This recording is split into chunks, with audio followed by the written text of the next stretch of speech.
আকাশবাণী কলকাতা জেলার চিঠি মালদা থেকে পাঠিয়েছেন আমাদের সংবাদদাতা সহেলী মুখোপাধ্যায়। মালদার রতুয়ায় বিলাইমারি পঞ্চায়েতের কান্তুটোলায় গঙ্গায় ভয়াবহ নদী ভাঙন চলছে। এলাকার কয়েকশো বিঘা জমি, অন্তত 15টি বাড়ি, শিব মন্দির, বিদ্যুৎ ট্রান্সফরমার সহ সবই নদী গর্ভে। ক্রমশ লোকালয়ের দিকে এগিয়ে আসছে গঙ্গা। যেটুকু সম্বল রক্ষার চেষ্টা করছেন গ্রামবাসীরা। এলাকায় পানীয় জল অমিল, বিদ্যুৎ বিচ্ছিন্ন। স্থানীয় বাসিন্দারা বলছেন, এখন যেখানে গঙ্গা এসে দাঁড়িয়েছে, বছর 10 আগে গঙ্গার দূরত্ব ছিল প্রায় 10 কিলোমিটার। প্রতি বছর ভাঙন হলেও স্থায়ী সমাধানের কোনো ব্যবস্থা হয়নি। গত বছর ভাঙনের পর নদীর পাড়ে কিছু বালির বস্তা ফেলে শুখা মৌসুমে কাজ হবে বলে প্রতিশ্রুতি দিয়েছিল সেচ দপ্তর। এরপর আর কারো দেখা মেলেনি। ঘটনাতে ক্ষুব্ধ স্থানীয় বাসিন্দারা। মানিকচকের গোপালপুর পঞ্চায়েতের বিভিন্ন এলাকাতেও চলছে ব্যাপক গঙ্গা ভাঙন। উত্তর ও দক্ষিণ হুকুমতটোলা, এলাহিটোলা এলাকার প্রায় 500 বাড়ি গঙ্গা গর্ভে চলে গেছে। সবথেকে বেশি ক্ষতিগ্রস্ত কামালতিপুর এলাকা। গোটা এলাকাই প্রায় নিশ্চিহ্ন হওয়ার মুখে। একেবারে বাঁধের গা ঘেঁষেই বইছে নদী। নদীর গর্জনে ঘুম উড়েছে স্থানীয় বাসিন্দাদের। নিজেদের শেষ সম্বল তলিয়ে যাওয়ার আগে বাড়িঘর ভেঙে অন্যত্র সরে যাচ্ছেন তারা। লোকো পাইলটদের বিশ্রামের সুব্যবস্থা করতে আরও উন্নত পরিষেবা চালু করল ভারতীয় রেল। বিভিন্ন ক্ষেত্রে রানিং রুমগুলির পরিকাঠামোর উন্নয়ন করা হয়েছে ইতিমধ্যেই। বাদ যায়নি মালদা টাউন স্টেশনের ক্রু রানিং রুমও। এবার রেলের পক্ষ থেকে প্রতিটি রানিং রুমে শীততাপ নিয়ন্ত্রিত বিশ্রামাগার তৈরি করা হচ্ছে। আরামদায়ক বিছানা থেকে শুরু করে সবকিছুই থাকছে এই রুমগুলিতে। এছাড়াও লোকো পাইলটরা যাতে মানসিক শান্তি পেতে পারেন, তার জন্য থাকছে মেডিটেশন রুম, রিডিং রুম। ভারতীয় রেলের পক্ষ থেকে লোকো পাইলটদের সুবিধার জন্য ট্রেনের ইঞ্জিনে বসানো হচ্ছে টয়লেট। এমনকি ইঞ্জিনগুলির লোকো পাইলটদের জায়গাতেও এসি বসানোর পরিকল্পনা নিয়েছে ভারতীয় রেল। পূর্ব রেলের মালদা ডিভিশনের ডিভিশনাল রেলওয়ে ম্যানেজারের দায়িত্ব গ্রহণ করলেন মনীশ কুমার গুপ্ত। মঙ্গলবার এম.কে. গুপ্ত বিদায়ী ডিআরএম বিকাশ চৌবের কাছ থেকে দায়িত্বভার গ্রহণ করেন। রেল সূত্রে জানা গেছে, Manish Kumar Gupta Indian railway service of mechanical ইঞ্জিনিয়ার্সের 1995 ব্যাচের আধিকারিক।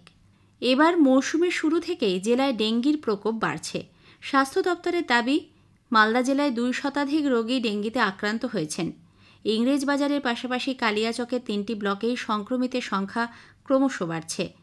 সংক্রমণ নিয়ন্ত্রণে সচেতনতায় জোর দিচ্ছে প্রশাসন। গ্রামের নর্দমাগুলিতে গাপ্পি মাছ ছাড়ারও পরিকল্পনা নেওয়া হয়েছে। বয়স যে শুধু সংখ্যা মাত্র, তা আরও একবার প্রমাণ করলেন মালদার গাজলের শ্যামসুখী বালিকা শিক্ষা নিকেতনের ক্রীড়া শিক্ষিকা নিঠু রায়।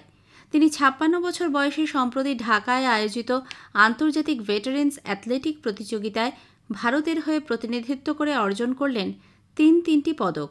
800 মিটার দৌড় প্রতিযোগিতায় স্বর্ণপদক ছাড়াও আরও 2টি বিভাগে রৌপ্য পদক পেয়ে নজর কাড়লেন সকলের। পাশাপাশি বাংলাদেশে আয়োজিত আন্তর্জাতিক প্রাপ্তবয়স্কদের হাঁটা প্রতিযোগিতায় স্বর্ণপদক পেয়েছেন মালদার গৃহবধূ সুপ্রিয়া দাস। এর আগেও হেঁটে একাধিক পদক জিতেছেন সুপ্রিয়া।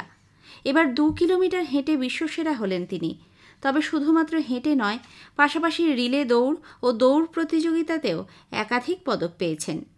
সংসার সামলে প্রায় 14 বছর পর 2023 সালে আবার শুরু করেন অনুশীলন। গত 1 বছরে জাতীয় আন্তর্জাতিক স্তরের অ্যাথলেটিক্স প্রতিযোগিতায় একাধিক সাফল্য এসেছে। বয়স মাত্র 2 বছর 8 মাস। এর মধ্যেই অনেক কিছু মুখস্থ তার। অনর্গল বলে যেতে পারে দেশ, জায়গা, বাদ্যযন্ত্রের নাম। এমন প্রতিভার সম্মানও পেয়েছে সে। নাম তিথি ঘোষ। এই ছোট্ট তিথির নাম উঠেছে এবছরের ইন্ডিয়া বুক অফ রেকর্ডসে। পুরাতন মালদার পৌরসভার 13 নম্বর ওয়ার্ডের খইহাট্টা এলাকায় তিথির বাড়ি। বাবা রনি ঘোষ পেশায় একজন ব্যবসায়ী, মা কাজরি ঘোষ গৃহবধূ। সম্প্রতি ইন্ডিয়া বুক অফ রেকর্ডসের তরফে দেশজুড়ে ট্যালেন্ট সার্চ হয়েছিল। গত 14 জুন অনলাইনে সেই প্রতিযোগিতায় অংশ নেয় তিথি। গত 5 জুলাই খবর আসে তিথির নাম ইন্ডিয়া বুক অফ রেকর্ডসে উঠেছে। মুখ্যমন্ত্রী মমতা ব্যানার্জির নির্দেশে সবজির দাম নিয়ন্ত্রণে কড়া প্রশাসন। জেলায় জেলায় সক্রিয় রয়েছে টাস্ক ফোর্স, কিন্তু সেভাবে এখনও সব জায়গায় কমেনি সবজির দাম। তাই দাম নিয়ন্ত্রণে রাখতে মোবাইল আউটলেটে আলু, পেঁয়াজ বিক্রি শুরু করল মালদা জেলা প্রশাসন। মালদা জেলা জুড়ে 33টি এমনই সবজি আউটলেট খোলা হয়েছে। জেলার চিঠি শেষ হলো। মালদা থেকে পাঠিয়েছেন আমাদের সংবাদদাতা সহেলী মুখোপাধ্যায়।